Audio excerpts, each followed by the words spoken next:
আমরা তিন ভাই তিন ভাগে কোরবানি দেই। এক ভাইয়ের অবস্থা ভালো, তাই সে বেশিরভাগ টাকা দেয়, আর আমরা অল্প কিছু পরিমাণ শরিক হই। তাহলে কি আমাদের কোরবানি আদায় হবে কিনা? এটা একটা গুরুত্বপূর্ণ প্রশ্ন।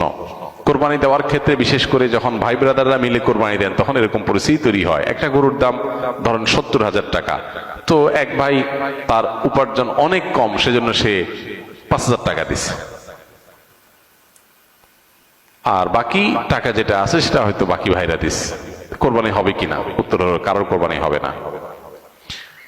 কোরবানিতে যে কোনো একটা পূর্ণ অংশ নিতে হবে। 7 ভাগের একটা পরিপূর্ণ অংশ, 7 ভাগের 1 ভাগ, 7 ভাগের 2 ভাগ, 3 ভাগ, 4 ভাগ, সর্বনিম্ন 1 ভাগ নিতে হবে।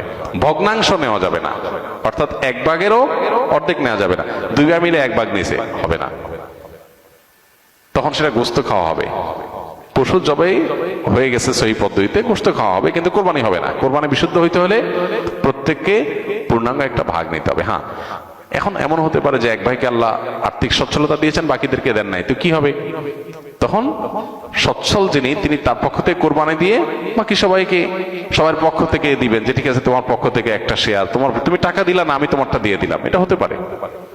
অথবা আরেকটা হতে পারে যে ঠিক আছে তুমি অল্প টাকা কামাই করছো, মাত্র 5,000 টাকা আছে, তুমি টাকা না দিলে তোমার কাছে ভালো লাগতেছে না, তুমি টাকা দিলে তোমার কাছে খুশি হবে, তো সেক্ষেত্রে 5,000 টাকা তুমি আমাকে দিয়ে দাও।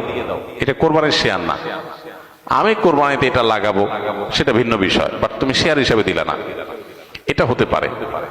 প্রবাসীরা অনেকে একটা কাজ করে, বিশেষ করে মিডিল ইস্টে যারা থাকে, অনেক প্রবাসীরা কোরবানি ঈদের দিন নিজেরা একটা ছাগল জবাই করে। তো রুমে 5 জন থাকে, এখন 5 জন মিলে একটা ছাগল জবাই করলে ওই ছাগলের টাকা তারা ভাগ করে।